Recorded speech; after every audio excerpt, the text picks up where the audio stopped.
अखण्डमण्डलाकारं व्याप्तं येन चराचरं तत्पदं दर्शितं येन तस्मै श्रीगुरुवे नमः। अनाद्यं परमाराध्यं शिवशक्तिस्वरूपिणीं प्रत्यक्षं सद्गुरुरूपं चिन्मयीं परमेश्वरीं शिष्यहृदिविहारिणीं भुक्तिमुक्तिप्रदायिनीं नमामि श्रीगौरेश्वरीं दामोदरविलासिनीं। वागीषद्याः शूरगणाः सर्वार्थानामुपक्रमे जङ्नत्वा कृतकृत्वा सुस्थं नमामि गजाननम्। नारायणं नमस्कृत्य नरं चैव नरोत्तमं देवीं सरस्वतीं व्यासं ततो जयमुदीरयेत्। ভক্তগণ, আস্বাদন করছিলাম ভাগবত নবনীত শ্রীমদ্ ভাগবতের প্রথম স্কন্দ আস্বাদন করছিলাম।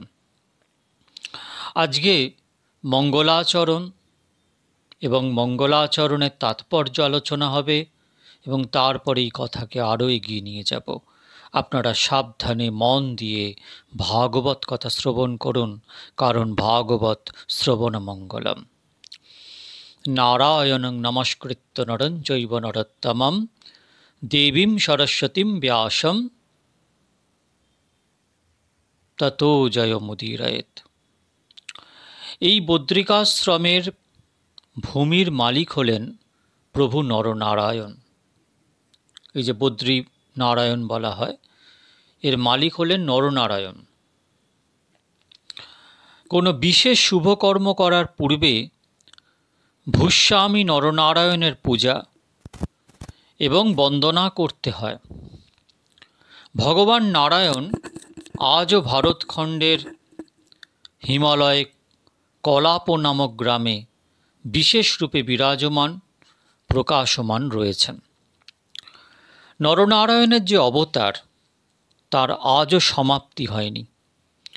ভগবতী মাতা সীতা, ভগবান শ্রীরাম এবং শ্রীকৃষ্ণের স্বধাম গমন সম্বন্ধে শাস্ত্রীয় গ্রন্থে উল্লেখ আছে। নরনারায়ণের অবতার গ্রহণ সম্বন্ধেও উল্লেখ আছে, কিন্তু নরনারায়ণ অবতারের সমাপ্তি সম্বন্ধে কোথাও কিছু উল্লেখ নেই। অর্থাৎ মানুষের কল্যাণে সেই অবতার আজও সমভাবে বিরাজমান রয়েছেন। অযোধ্যাতে গুপ্তার ঘাট রয়েছে। বলা হয়ে থাকে যে এই গুপ্তার ঘাটে শ্রী সীতা রামের শেষ দর্শন হয়েছিল। তারপর শ্রী সীতারাম নিজ ধামে গমন করেন। হ্যাঁ, গুপ্তরূপে সেখানে চিরদিনই আছেন এবং থাকবেন, আর তাই ওই ঘাটের নাম গুপ্তার ঘাট। গুপ্তভাবে সিয়ারাম সেখানে বিরাজ করছেন। ভগবান ব্যাসদেব শ্রীকৃষ্ণের স্বধাম গমনের বিষয় বর্ণনা করেছেন, কিন্তু নরনারায়ণ অবতারের সমাপ্তি বিষয়ে কোথাও কিছু উল্লেখ করেননি। কেননা আজও হিমালয়ে নরনারায়ণ সমভাবে বিরাজমান। হিমালয়ে এক অত্যন্ত শীতল স্থানে, যেখানে প্রচুর বরফ রয়েছে, সেই স্থানে সাধারণ মানুষ শৈত্য সহন করতে অসমর্থ। সেই স্থানে নরনারায়ণ জনকল্যাণে তপস্যারত ছিলেন। প্রায় ১৫০০ বছর পূর্বে ভগবান আদি শঙ্করাচার্য নরনারায়ণ ভগবানকে সেখানে দর্শন করতে গেলেন।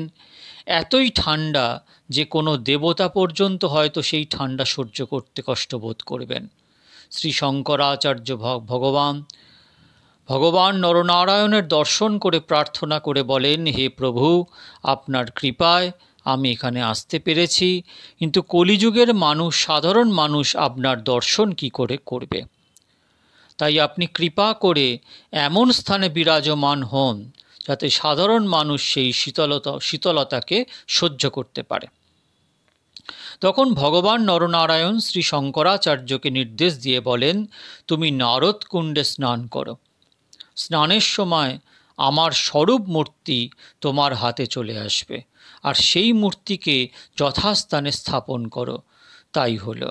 সেখানে স্নানের সময় যে মূর্তিটি শঙ্করাচার্য প্রাপ্ত করলেন তা বর্তমান বদ্রীনারায়ণের মূর্তি। মূর্তি, তিনি তা সেখানে স্বহস্তে প্রতিষ্ঠিত করলেন। সেখানে তাম্রপাত্রের ওপর সেই ইতিহাস লিপিবদ্ধ রয়েছে। বদ্রীনারায়ণ ভারতের একেবারে উত্তর দিকে, আর সেই মূর্তি পূজা করার জন্য সেই আদি শঙ্করাচার্য ভারতের দক্ষিণ দিকে কেরলে উপস্থিত তাঁরই জন্মস্থানের গ্রাম হতে নিষ্ঠাবান ব্রাহ্মণ নিযুক্ত করেছিলেন। আজও তাঁদেরই বংশধরগণ সেই পূজা অর্চনা করে আসছেন পরম্পরাক্রমে। বদ্রীনারায়ণের স্বরূপ মূর্তি মঙ্গলময়, পদ্মাসনে উপবিষ্ট। প্রাতঃকাল 4টের সময় বদ্রীনারায়ণের অভিষেক হয়। বদ্রীনারায়ণে সকল মানুষ নিকটবর্তী গরম কুণ্ডে স্নান করে থাকেন, কিন্তু ভগবানের জন্য ঠান্ডা গঙ্গা জল ব্যবহার করা হয়। অভিষেকের পরে ভগবানের চরণ থেকে শুরু করে গলা পর্যন্ত সর্বাঙ্গে সুগন্ধিত চন্দন লেপন করা হয়। সেখানে পূজারী মহারাজগণের অভিমত হল যে বদ্রীনাথজি সেখানে সারাদিন ধরে ধ্যান এবং তপস্যা করেন বলে তাঁর শ্রীঅঙ্গে উষ্ণতার বৃদ্ধি হয়, তাই তার শ্রীদেহে চন্দন লেপনের ব্যবস্থা রাখা হয়েছে। ভগবান জগতের শিক্ষা ও কল্যাণের জন্য স্বয়ং কঠোর তপস্যা করে যাচ্ছেন। শঙ্কর ভগবানও হিমালয়ে কঠোর তপস্যা করে যাচ্ছেন জীবকে তপস্যার আদর্শ শিক্ষা প্রদানের জন্য। তথাপি যে ব্যক্তি তপস্যা করেন না, কেবল ভোগে লিপ্ত থাকেন, তার পতন হয়। তপ শব্দের বিপরীত শব্দ পতন, অর্থাৎ তপ শব্দটিকে উল্টো করে লিখলে পথ শব্দ হয়। পথ মানে পতন। বদ্রীনারায়ণের এক বিশেষতা লক্ষণীয় যে ভগবান লক্ষ্মীকে নির্দেশ দিয়েছেন যে সেখানে নারায়ণের পাশে না বসে বাইরে গিয়ে বসতে। সাধারণত লক্ষ্মী নারায়ণ একই সঙ্গে বিরাজমান থাকেন। এর কারণ হলো স্ত্রী সঙ্গ, দ্রব্য সঙ্গ, শিশুর সঙ্গ জ্ঞান ও ভক্তির সাধনায় বিঘ্ন উৎপাদন করে থাকে। আমি আবার এই কথাটা বলছি, নারায়ণ স্বয়ং লক্ষ্মীকে বাইরে গিয়ে বসতে বলেছেন বদ্রীনারায়ণে। এর কারণ কি? স্ত্রী সঙ্গ, দ্রব্য সঙ্গ, শিশুর সঙ্গ জ্ঞান এবং ভক্তির সাধনায় বিঘ্ন উৎপাদন করে থাকে। স্ত্রী সঙ্গ, দ্রব্য সঙ্গ, শিশুর সঙ্গ, এই 3 সঙ্গই জ্ঞান এবং ভক্তির সাধনায় বিঘ্ন উৎপাদন করে থাকে। বস্তুত লক্ষ্মী মাতা কোনো স্ত্রী নন, নারায়ণ কোনো পুরুষ নন, তথাপি আমাদের শিক্ষা প্রদানের জন্য ভগবানের এই লীলা। আসলে লক্ষ্মী নারায়ণ দুই একই বস্তু। ভগবান নরনারায়ণ জগৎকে শিক্ষা প্রদান করছেন যে সতত পরম ভক্তি করার জন্য পুরুষ যেন স্ত্রী শরীর থেকে দূরে থাকেন এবং স্ত্রী যেন পুরুষ শরীর থেকে দূরে থাকেন। বদ্রিকাশ্রমে ওই নারায়ণের মূর্তি অতি দিব্য। যখনই ভগবান কৃপা করবেন তখনই তাকে প্রত্যক্ষ দর্শন দেবেন। যদি তা সম্ভব না হয় তাহলে অন্তত মন দ্বারা দর্শন করতে পারেন। মন দ্বারা ভগবানের দর্শন করলে, মন দ্বারাই ভগবানের চরণে তুলসী অর্পণ করলেও ফল প্রাপ্তি হয়। মন দ্বারা পাপ কর্ম করলেও পাপের ফল ভোগ করতে হয়। আবার মন দ্বারা ভগবানের ধ্যান করলে, পূজা করলে, বন্দনা করলে তাতে পুণ্য ফল প্রাপ্তি হয়। তাই মন দ্বারাই নারায়ণের দর্শন করুন, তার চরণে বন্দনা করুন। নারায়ণং নমস্কৃত্য নরং চৈব নরোত্তমম দেবীং সরস্বতীং ব্যাসং ততো জয়মুদীরয়েৎ। মা সরস্বতী হলেন জ্ঞান দায়িনী শক্তি, তাই কৃপা লাভের জন্য তাকে বন্দনা করুন। আসলে জ্ঞানে হিত হওয়া অতি কঠিন। এই সময় আপনারা সকলে জ্ঞানী সন্তের মতন শান্ত হয়ে কথা শ্রবণ করছেন, কতই না শান্তি পাচ্ছেন। কিন্তু এখানে থেকে গৃহে যাবার সময় বা পরে যদি দেখেন যে ভোজনাদি প্রস্তুত হয়নি, তাহলে তখন আপনার মন শান্ত থাকবে কিনা সন্দেহ আছে। মানব সমাজে বাহ্য জ্ঞানে জ্ঞানী অনেক ব্যক্তি রয়েছে। এখানে শান্তিতে বসে কথা শ্রবণ করছেন, জ্ঞানীর মতো বসে আছেন, এমন অনেক ব্যক্তিই রয়েছে। কিন্তু তাদের মধ্যে অনেক ব্যক্তি নিজ গৃহে ফিরে যাবার পরে তাদের সেই জ্ঞান কোথায় লুপ্ত হয়ে যায়। কোনো লোক অন্যের সঙ্গে কথা বলার সময় যেন জ্ঞানীর মতো কথা বলেন, কিন্তু দরজা বন্ধ করে একান্তে অবস্থান করেন। যখন দরজা বন্ধ করে একান্ত অবস্থান করেন তখন হয়তো মনে করেন এখানে পাপ কর্ম করলে কি আর দেখতে আসবে, তখন তার সেই বাহ্যক জ্ঞান যেন কোথায় হারিয়ে যায়। তাই বলা হয়ে থাকে যে জ্ঞানে প্রতিষ্ঠিত স্থিত হওয়া অতি কঠিন বিষয়। এই জগৎ শক্তির আধার অধিষ্ঠানে অধিষ্ঠিত রয়েছে, এই জগৎ শক্তির আধার অধিষ্ঠানে অধিষ্ঠিত রয়েছে। শক্তিকে 3 ভাগে বিভক্ত করা হয়ে থাকে, যথা ইচ্ছা শক্তি, জ্ঞান শক্তি, ক্রিয়া শক্তি। মাতা মহাকালী ইচ্ছা শক্তির স্বরূপ, মাতা মহালক্ষ্মী ক্রিয়া শক্তির স্বরূপ, মাতা মহাসরস্বতী হলেন জ্ঞান শক্তির স্বরূপ। সনাতন ধর্মে শক্তির সঙ্গে ব্রহ্মের পূজা হয়ে থাকে, শক্তি বিশিষ্ট ব্রহ্মের ভক্তি হয়ে থাকে। যেহেতু মাতা সরস্বতী হলেন শক্তির স্বরূপ, তাই হে মা সরস্বতী, তোমার চরণে বন্দনা করছি। জ্ঞান শক্তির স্বরূপ, যেন কথাতে যা কিছু শ্রবণ করছি তা যেন ধারণ করতে পারি, যেন জ্ঞানে প্রতিষ্ঠিত স্থিত হতে পারি। মা তুমি কৃপা করো। বাহ্যক জ্ঞান প্রাপ্ত করা অতি কঠিন কাজ নয়, সেই জ্ঞানে স্থির থাকা খুবই কঠিন বিষয়। তাই কথার শুরুতে মা সরস্বতী এবং ব্যাসদেবের বন্দনা করছি। শ্রী সুতজি মহারাজ কর্তৃক ভাগবত কথা এবার আরম্ভ করা যাক। এখন সুতজি ভাগবত কথা আরম্ভ করছেন। তিনি শৌনকাদি মহান ঋষিগণকে বন্দনা করে বলেন যে আপনারা খুবই সুন্দর প্রশ্ন করেছেন। আমি সৌভাগ্যক্রমে অনেক সাধু সন্তের সেবা করেছি, তাদের সৎসঙ্গ করেছি, আর সেই সন্ত সেবা এবং সৎসঙ্গে যা প্রাপ্ত হয়েছি আপনাদের সেবায় নির্দ্বিধায় তা অর্পণ করতে চাইছি। আমি দৃঢ়তার সঙ্গে বলছি যে জীব ঈশ্বরেরই অংশ, যে জীব ভগবানের অংশ, সেই জীব ভগবানের শ্রীচরণে লীন হলেই জীবের চিরশান্তি ও কল্যাণ। ভগবান ব্যতীত জীব কারো অংশ নয়, জীব জগতের অংশ নয়।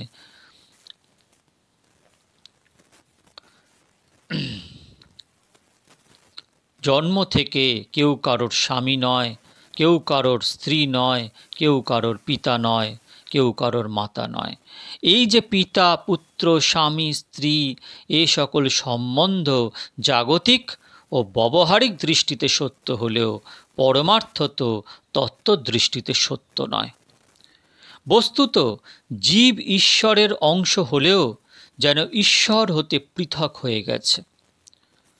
যতক্ষণ পর্যন্ত জীব ভগবানের শ্রীচরণে লীন না হচ্ছে, তার সঙ্গে পূর্ণত মিলে না যাচ্ছে, ততক্ষণ পর্যন্ত জীবের কল্যাণ ও চিরশান্তি নেই। কোনো কোনো ব্যক্তি সন্দেহ পোষণ করেন যে বস্তুত জীব যদি ঈশ্বরেরই অংশ, তাহলে ঈশ্বর হতে পৃথক হলো কেন? রামায়ণেও আছে ঈশ্বর অংশ জীব অবিনাশী। কবে থেকে পৃথক হলো? ভগবান যদি কৃপা করে ধারণ শক্তি প্রদান করেন, তাহলেই মাত্র জীবের বুদ্ধি তা ধারণ করতে পারে। জীব ঈশ্বর হতে কেন পৃথক হলো, কবে থেকে পৃথক হলো, এসব ভাবনা না করে ভগবানকে ভক্তি করো। সময় মতো প্রয়োজন হলে তিনিই সব বুঝিয়ে দেবেন। কোনো রোগ হলে তা কেন হলো, কখন থেকে তা শুরু হলো, এসব ভাবনা বিচার করে লাভ কি? রোগ হলে তার নিবারণের জন্য সুপথ্যের সঙ্গে ঔষধ সেবন করতে হবে। ব্রহ্মাণ্ড ভূমিতে কোনো ভাগ্যবান জীব গুরুকৃষ্ণ প্রসাদে পায় ভক্তিলতা বীজ। কৃষ্ণ ভুলি সেই জীব অনাদি বহির্মুখ, তাই মায়া তারে দেয় সংসার দুঃখ। কবু স্বর্গে উঠায়, কবু নরকে ডুবায়, দণ্ড জনে রাজা যেন নদীতে চুবায়। এটা জিজ্ঞেস করো না কবে থেকে পৃথক হলো, কারণ জীবও অনাদি, ভগবানও অনাদি।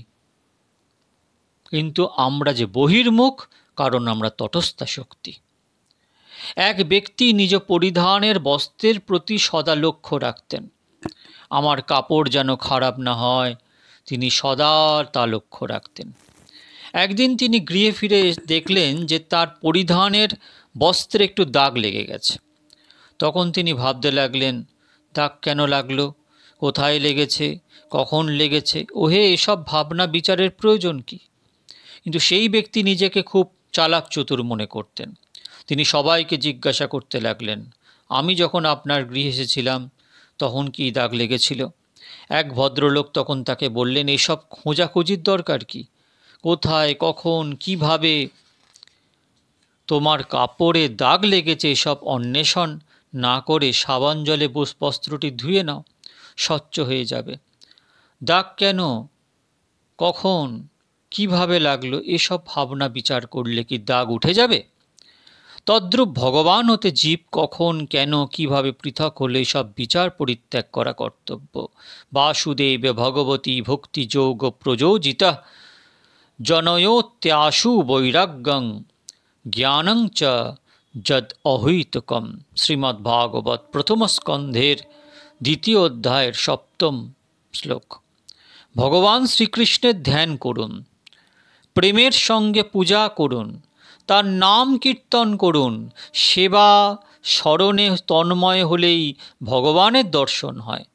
যিনি ভগবানের ভক্তিতে জগৎকে ভুলে যান, দেহ অভিমান ত্যাগ করেন, ভগবৎ দর্শন তারই হয়ে থাকে। আর যার ভগবৎ দর্শন হয় তার বড়ই এক দিব্য অবস্থা হয়ে থাকে। সেই স্থিতিতে তিনি বলতে পারেন না যে আমি ভগবানকে জানি অথবা ভগবানকে জানি না। যিনি ভগবানকে যথার্থ রূপে জানেন, যিনি একমাত্র ভগবানকে নিয়ে আনন্দে মগ্ন থাকেন, তিনি এক মুহূর্তের জন্য ভগবানকে ভুলে থাকতে পারেন না। খোঁজা সকল জানা जहाँ नमे पाया पता तेरा नहीं, जब पता तेरा लगा तो अब पता मेरा नहीं। অর্থাৎ এক ভক্ত ভগবানের দর্শন করে বলছেন, খোঁজা সকল জাহাঁ নামে পায়া পাতা তেরা নেহি, जब पता तेरा लगा तो अब पता मेरा नहीं।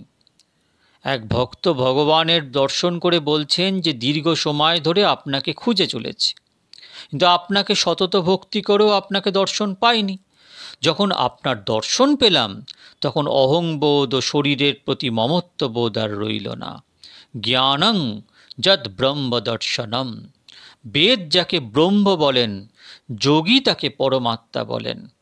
আসলে ব্রহ্ম পরমাত্মা ভগবান শ্রীরাম শ্রীকৃষ্ণ একই তত্ত্বের অনেক নাম, বস্তুত তত্ত্ব একই। ব্যাসাবতার বৃন্দাবন দাস ঠাকুর তার চৈতন্য ভাগবতে বলছেন, এক অবতারে ভজে না ভজয়ে আর, কৃষ্ণ রঘুনাথে করে ভেদ ব্যবহার, বলরাম শিব প্রতি প্রীতি নাহি করে, ভক্তাধম শাস্ত্রে কহে সেসব জনারে। বদন্তি তত্তৎ বিদত্তত্ত্বং যজ্ঞানম দয়ম যমঃ, ব্রহ্মেতি পরমাত্মেতি ভগবানিতি শব্দতে। বদন্তি তত্তৎবিদস্তত্ত্বং যজ্ঞানম দয়ং যম, ব্রহ্মেতি পরমাত্মেতি ভগবানেতি শব্দতে। শ্রীমদ্ভাগবতের প্রথম স্কন্ধের 2 অধ্যায়ের 11তম শ্লোক। পরমাত্মার প্রধান 24 অবতার। অবতারগণের বিষয় ভাগবত শাস্ত্রে বিশেষভাবে বর্ণিত হয়েছে। ভাগবত কথা শ্রবণে পাপ নাশ হয়ে থাকে, প্রভুতে প্রেম বৃদ্ধি হয়। এই ভাগবত কথা শ্রবণ করে পরীক্ষিতের হৃদয়ে পরমাত্মার দর্শন লাভ হয়েছিল। প্রেমের সঙ্গে তিনি কথা শ্রবণ করেছিলেন। সেই শ্রবণের ফলে হৃদয়ে ভগবানের প্রকাশ হল এবং সেই ভগবত দর্শনে পরীক্ষিত চিরকৃতার্থ হয়ে গেল। সূর্যি মহারাজ এ বিষয়ে বলেন, আমি প্রত্যক্ষরূপে দেখেছি যে তক্ষক নাগ কর্তৃক দংশনের পূর্বেই পরীক্ষিতের শরীর থেকে এক দিব্যজ্যোতি বহির্গত হল। বিমানে বসে তিনি বৈকুণ্ঠ ধামে গমন করলেন। তারপর তক্ষক পরীক্ষিতের শরীরে দংশন করল। তা আমি শ্রবণ নয় বরং প্রত্যক্ষ দর্শন করেছি। তখন শৌনক মুনি সূর্যিকে একটি সুন্দর প্রশ্ন করলেন। তিনি বললেন, হে সূর্যি মহারাজ, ইহা বেশ অদ্ভুত বিষয় যে শ্রী সুখদেবজি মহারাজ, যিনি সব কিছু পরিত্যাগ করেছিলেন, তার পক্ষে ভাগবত পাঠ করা কি প্রয়োজন ছিল? কৌপিন পর্যন্ত যার প্রয়োজন ছিল না, যার দৃষ্টিতে কোনো পুরুষ বা স্ত্রীলোক নেই, জগৎ নেই, যার দৃষ্টিতে কেবল ভগবান, ব্রহ্মে যার দৃষ্টি পূর্ণাঙ্গীন রূপে স্থিত হয়ে আছে, এমন মহাপুরুষ শ্রী সুখদেবজি কেন ভাগবত পাঠ করলেন? বিভিন্ন গ্রন্থে উল্লেখ রয়েছে যে একটি গাভীর শিংয়ের অগ্রভাগে যদি একটি সরিষার বীজ রাখা হয়, তাহলে যতটুকু সময় তা অবস্থান করে ততটুকু সময়ের জন্য ব্রহ্মনিষ্ঠ মহাপুরুষ শ্রী সুখদেবজি মহারাজ ভগবত বিস্তৃত হননি। নিমেষার্ধং না তিষ্ঠন্তি, নিমেষ মানে চোখের পাতা পড়া।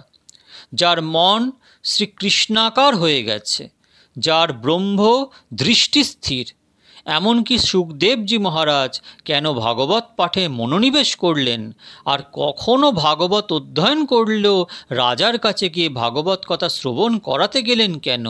কৌপিন পর্যন্ত প্রয়োজন নেই যার, সম্মুখের কোন বস্তু বা ব্যক্তিকে দেখবার জন্য কোনো ইচ্ছা হতো না যার, ভগবত আনন্দে যিনি সদা তন্ময় থাকতেন, তিনি এক রাজার নিকট কেন গমন করলেন ভাগবত শ্রবণ করানোর জন্য? এটা বড়ই আশ্চর্যের বিষয়। আর রাজা পরীক্ষিতকে কেন অভিশাপ প্রদান করা হয়েছিল, এসব বিষয় বিস্তারিতভাবে শ্রবণের জন্য প্রবল ইচ্ছা জাগ্রত হয়েছে আমাদের। শৌনক মুনি শ্রী সুখদেবজিকে এই সকল অনেক প্রশ্ন জিজ্ঞাসা করলে সুতজি এই ভাগবত কথা বিস্তারিতভাবে বলতে আরম্ভ করলেন। শ্রী ব্যাসদেবের বিষাদগ্রস্ত হওয়া, দাপরে সমনুপ্রাপ্তে তৃতীয়ে যুগ পর্যায়ে জাত পরাশরাৎ যোগী ব্যাসব্যাং কলয়া হরে।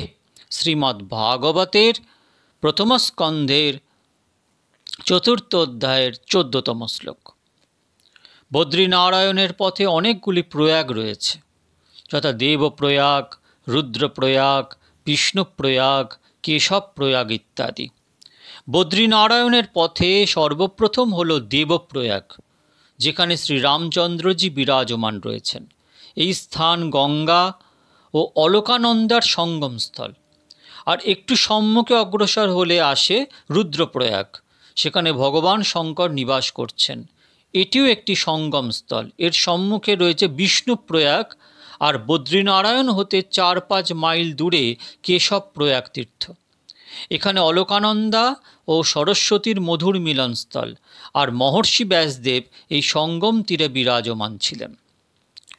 সেই সময়টি ছিল দ্বাপর যুগের সমাপ্তি এবং কলিযুগের আরম্ভের সময়। সেই সময় ব্যাসদেব এই কলিযুগের সার্বিক অবস্থার দর্শন করলেন। আজ থেকে প্রায় 5000 বছর পূর্বে ব্যাসদেব এসব দৃশ্য দর্শন করেন। আজকাল সমাজে যা কিছু হচ্ছে এসবই ব্যাসদেব বর্ণনা করেছেন। ব্যাসদেব দেখেছিলেন যে কলিযুগের মানুষের জীবন অর্থ কাম এই দুটি বিষয় ভোগ করতে ব্যয়িত হবে। জীবন হবে ভোগ প্রদান। কলিযুগের মানুষ কুল গোত্র জাতি এসব বিচার করবে না। অনেক ক্ষেত্রে প্রেম বিবাহ হবে, বর্ণসংকর জাতিসংকর প্রচুর বৃদ্ধি পাবে। এসব দর্শন করে তিনি বিষাদগ্রস্ত হলেন। কলিযুগে মানুষ বেদ অধ্যয়ন করবে না। কেউ কেউ বেদ অধ্যয়ন করলেও বেদের অর্থ বুঝতে পারবে না। আর তাই বেদার্থ সহজ বোধগম্যের জন্য বেদব্যাস পুরাণাদি রচনা করেন। বেদ অধ্যয়ন করা সকলের অধিকার নেই। আজকালের অনেক ব্রাহ্মণ সর্বত্র বেদ মন্ত্র ভুল উচ্চারণ করছেন। এর ফলে তাদের ব্রহ্মত্বেজ নষ্ট হচ্ছে। শাস্ত্রে আছে, যিনি বেদ রহিত সেখানে বেদ মন্ত্র পাঠ করা ঠিক নয়। স্ত্রী শূদ্র দ্বিজবন্ধূনাং ত্রয়ীনা শ্রুতি গোচরা। শ্রীমদ্ ভাগবত প্রথম স্কন্ধে 4th অধ্যায়ের 25তম শ্লোকে আছে, স্ত্রী শূদ্র দ্বিজ বন্ধূনাং ত্রয়ীনা শ্রুতি গোচরা। সুতরাং ব্যাসদেব মহাভারত রচনা করলেন। মহাভারতকে পঞ্চম বেদ বলা হয়। অনেক মানুষ মনে করেন যে মহাভারত হল কৌরব পাণ্ডবদের বিবাদ বিষয়। আসলে তা ভ্রান্ত ধারণা। ব্যাসদেবজি যে কি কলহ বিবাদ কথা লিখছিলেন নাকি? বস্তুতে এই সংসারে এমন কোনো গৃহ নেই যেখানে মহাভারত না হচ্ছে, অর্থাৎ সকলের গৃহেই মহাভারত হয়ে থাকে। কদাচিৎ আপনার মনে সংশয় উৎপন্ন হতে পারে যে আমার ঘরে সব শান্তি, যেখানে কোনো দুর্যোধন নেই, দুঃশাসন নেই। আপনি হয়তো দুর্যোধনকে দেখতে পাচ্ছেন না, কিন্তু দুর্যোধন আপনার মনের মধ্যেই অবস্থান করছে। উদাহরণস্বরূপ বলা যায় যে শাস্ত্রে আছে রাত্রে 10:30টার পরে জাগরণ করা ঠিক নয় এবং প্রাতঃকাল 4টের পরে শয্যায় শয়ন করা অনুচিত। সাধারণত রাত্রে 10টার সময় যিনি শয়ন করেন, প্রাত 4টের সময় ভগবান তাকে নিদ্রা হতে জাগিয়ে দেন। সাধারণত 5-6 ঘন্টা নিদ্রা হলে পরমাত্মা জীবকে এমন প্রেরণা প্রদান করেন যে এখন শয্যা ত্যাগ করে উঠে যাও, নিদ্রা পূর্ণ হয়ে গেছে, এখন জাগ্রত হও। ধর্মরাজ যুধিষ্ঠির ধর্মের স্বরূপ, ধর্ম নারায়ণের স্বরূপ। বিষ্ণু সহস্রনাম স্তোত্রে ধর্মকে ভগবানের এক নাম বলে অভিহিত করা হয়েছে। ধর্ম বিদুত্তম। ভগবান শ্রী শঙ্করাচার্য স্বামী বিষ্ণু সহস্রনাম স্তোত্রের উপর ভাষ্য লিখেছেন। তাতে তিনিও উল্লেখ করেছেন যে ধর্মই হলো বিষ্ণু। ধর্মের অনাদর করা ভগবানের অনাদর করা। যতক্ষণ দেহাত্মবোধ রয়েছে ততক্ষণ সকলকেই ধর্মের পালন করা কর্তব্য। আর ইহা যিনি বিস্মরণ হয়ে যান যে আমি পুরুষ বা স্ত্রী অথবা স্ত্রীত্ব পুরুষত্ব যিনি ভুলে গেছেন, এমন ব্যক্তি যদি কখনো ধর্মকে পরিত্যাগ করেন তবে তা ক্ষমার যোগ্য বটে। সুতরাং আমাদের স্মরণ রাখা কর্তব্য যে ধর্মই নারায়ণ। 5-6 ঘন্টা ভালো নিদ্রা হওয়ার পরে ধর্মরাজ যুধিষ্ঠির যেন জীবকে বলেন, ওঠো ওঠো। আর ওই সময় অধর্ম দুর্যোধন যেন বলেন, এখন উঠে কি করবে, শয্যায় শয়ন করে থাকো। অনেক লোক প্রাতঃকালের নিদ্রায় বড় আনন্দ মজা উপভোগ করেন। ভোর 4টের পরে যে নিদ্রা আসে তা নিদ্রা নয়, অলসতায় তন্দ্রা। 4টের পরে শয্যায় যিনি শয়ন করে থাকেন তার পুণ্য নাশ হয়ে থাকে। কত মানুষ নিদ্রা থেকে জাগ্রত হয়েও শয্যাত্যাগ না করে শয়ন করে থাকেন। এই হলো ধর্মরূপ যুধিষ্ঠির ও অধর্মরূপ দুর্যোধনের যুদ্ধ। ইতি ভারত মাখ্যানাং কৃপয়া মুনিনা কৃতম। নারদ ব্যাস সংবাদে ভাগবত বলছে যে পঞ্চম বেদ মহাভারত রচনার পরেও ব্যাসদেব শান্তি লাভ করতে পারেননি। একটি লক্ষণীয় বিষয় যে কোনো মহান সন্তের মন যখন অশান্ত হয়ে ওঠে তখন তিনি অন্তর্মুখী হয়ে এর কারণ জানার চেষ্টা করেন। কিন্তু সাধারণ মানুষ কোনো কারণে দুঃখী হলে তিনি বহির্মুখ হয়ে এর কারণ খোঁজার চেষ্টা করেন। দুঃখের কারণে যে ব্যক্তি ভগবানের ওপর দোষারোপ করে থাকে সে ব্যক্তি দুর্জন। বস্তুত জীবকে দুঃখ প্রদানকারী সংসারে অপর কেউ নন। আপনার নিজ প্রারব্ধ এবং নিজ মনই আপনাকে দুঃখ প্রদান করে থাকেন। আপনারা শত্রু বাইরে অপর কেউ নয়, আপনার শত্রু আপনার ভেতরেই অবস্থান করছে। নিজের মনে যে কামনা রয়েছে তাই আপনাকে দুঃখ প্রদান করছে। নিজ মনের অভিমানই আপনাকে দুঃখ প্রদান করে থাকে। বস্তুত অজ্ঞানই দুঃখের কারণ, আর আত্মজ্ঞান প্রাপ্তি হলেই শান্তি প্রাপ্ত হয়। মহর্ষি ব্যাসদেব বললেন, আমার কোথায় যেন কিছু ত্রুটি হয়ে গেছে, তা স্পষ্টরূপে বোধগম্য হচ্ছে না। এই সময় এখানে যদি কোনো সন্ত আগমন করেন তাহলে খুব ভালো হয়। এ কথা খুবই সত্য যে সৎসঙ্গে বিবেক জাগ্রত হয়ে থাকে। বিনু সৎসঙ্গ বিবেক না হই, রাম কৃপা বিনু সুলভ না সই। আর বিনা সৎসঙ্গে নিজের দোষ চিহ্নিত করা অনেক সময় সম্ভব হয় না। মানুষের বুদ্ধিতে কখন এমন দোষ সংস্কারবদ্ধ হয়ে থাকে যা সে নিজে অনুধাবন করতে পারে না, অধিকন্তু নিজের দুর্গুণ ও দোষগুলোকে সদ্গুণ বলে ধরে নেয়। মানসিক অশান্তি এবং অতৃপ্তি বোধ হওয়ায় ব্যাসদেবজির মনে কোনো মহান সাধুসন্তের সঙ্গে সৎসঙ্গ করার প্রবল ইচ্ছা জাগ্রত হলো। আর অদ্ভুত ভগবানের লীলা, ঠিক সেই সময় নারায়ণ নারায়ণ নারায়ণ কীর্তন করতে করতে মহামণি নারদ সেখানে উপস্থিত হলেন। তখন ব্যাসদেবের পরম আনন্দ হলো। তিনি নারদকে সুন্দর আসন দিয়ে সুন্দর সাদরভাবে সম্ভাষণ করলেন। সেই ব্যাস আশ্রমের পাশ দিয়ে গঙ্গা মা বয়ে চলেছেন, আজ গঙ্গা মাতার কি আনন্দ হলো। গঙ্গা মা আজ অতি শান্ত হয়ে ভাবলেন, আমার তীরে দুজন মহান সন্ত মিলিত হয়েছে, তাদের সৎসঙ্গ হবে, তাদের সেই সৎসঙ্গে কথা গঙ্গা প্রকটিত হবে, তাতে কলিযুগের অনেক জীবের মহান কল্যাণ হবে। ব্যাসদেব ব্রহ্মর্ষি আর নারদজি দেবর্ষি। ভগবানের ইচ্ছায় দেবর্ষি ও ব্রহ্মর্ষির আজ মধুর মিলন হয়েছে, উভয়ই মহান সন্ত। প্রথমে নারদজি ব্যাসদেবের কুশল সংবাদ জিজ্ঞাসা করলেন। মহারাজ, আপনার মুখারবিন্দ দর্শন করে মনে হচ্ছে যে আপনি যেন একটু চিন্তিত, চিন্তার কারণ কি? তখন ব্যাসদেবজি বললেন যে সবই আনন্দের বিষয়, তবুও পূর্ণ আনন্দের একটু যেন অভাব। তং পর্যটর্ণর্ক ইব ত্রিলোকী মন্তশ্চরো বায়ুরিবাত্ম সাক্ষী পরাবরে ব্রহ্মণি ধর্মত ব্রতই স্নাতস্য মে নুনমলং বিচক্ষা। অর্থাৎ নারদজিকে ব্যাসদেব বললেন, আপনি সূর্যের মতো 3 লোকে ভ্রমণ করেন আর যোগ বলের দ্বারা সকলের মধ্যে প্রাণবায়ুর মতো অবস্থান করে সকলের অন্তঃকরণের সাক্ষী হয়ে থাকেন। আর আজ আমার অবস্থা দেখুন তো, যোগানুষ্ঠান ও যম নিয়মাদি দ্বারা পরব্রহ্ম ও শব্দব্রহ্ম এই 2 পূর্ণরূপে প্রাপ্তি করার পরেও কোথায় যেন কিছু ন্যূনতা অনুভব করছি। আমার নানারূপ প্রশংসা না করে এই বিষয়ে কৃপা করে আমাকে কিছু উপদেশ প্রদান করুন। আমার ভুল কোথায় তা বলুন। আহা, সন্ত হৃদয় এমনই সরল হয়ে থাকে। এই সংসারের ইতিহাসে ব্যাস নারায়ণের সমান এমন মহান জ্ঞানী, মহান বুদ্ধিমান না কেউ হয়েছেন, না কেউ হবেন। তিনি জগৎগুরু ব্যাস নারায়ণ, অথচ তিনি আজ বলছেন কোথায় যেন ভুল হয়ে গেছে, কোথায় যেন ন্যূনতা হয়ে গেছে। আমার কোনোরূপ প্রশংসা করবেন না, আমার ভুলটি ধরিয়ে দিন যাতে আমি ভুল সংশোধন করতে পারি। সাধারণ জীব নিজেকে খুব বুদ্ধিমান মনে করেন, আর মহান জ্ঞানী ও বুদ্ধিমান ব্যাসজি তা করছেন না। ওরে ভাই, যিনি আপনার ভুলটি ধরিয়ে দেন তাকে বারবার বন্দনা করুন, কেননা জগতে কিছু প্রাপ্তির লোভে অন্যের প্রশংসাকারী ব্যক্তি অনেক দেখা যায়, কিন্তু ভুল ধরিয়ে দেবার মতো ব্যক্তির সংখ্যা খুবই কম। যার হৃদয়ে আপনার জন্য গভীর প্রেম রয়েছে, তিনিই আপনার ভুলকে ধরিয়ে দিতে পারেন।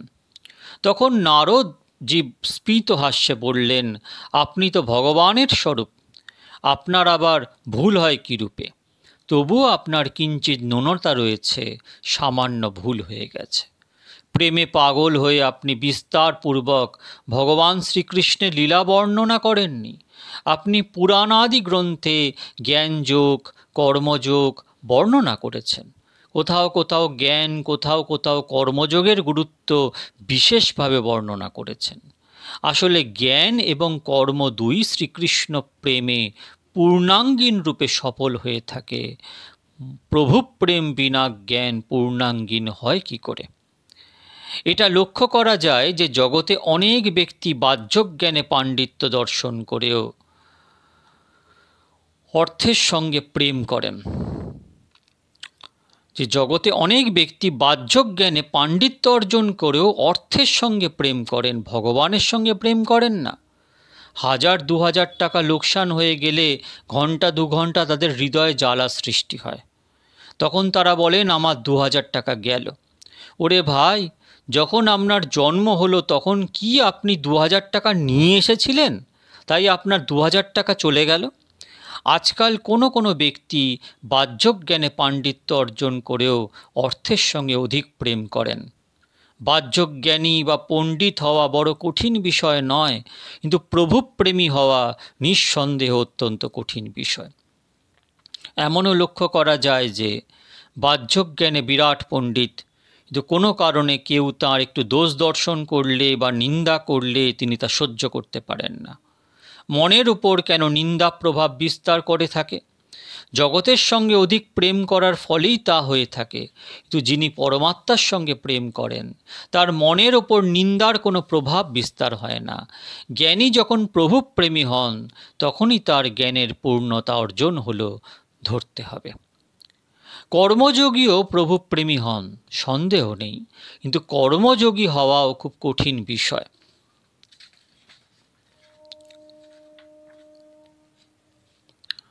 কোনো মার্গে কিছু কিছু দোষ লক্ষ্য করা যায়। কখনো সৎকর্ম করে কারো অভিমান বৃদ্ধি হয়ে থাকে। সারাদিন ধরে সৎকর্ম করো, কিন্তু ভাই এরূপ দৃঢ় ভাবনা রেখো এসব ভগবানই করাচ্ছেন। প্রেমের পরিণাম সমর্পণ। তাই সারা দিবস ধরে আপনি যা কিছু সৎকর্ম করছেন তা সবই ভগবানকে সমর্পণ করে দিন এবং স্পষ্টরূপে দৃঢ়তার সঙ্গে এই ভাবনা রাখুন যে আমি কিছু করিনি, সব কিছু প্রভুই করেছেন। সৎকর্ম করার পরে মনে যদি অভিমান আসে তাহলে সেই সৎকর্ম পতনের হেতু হয়। যথার্থ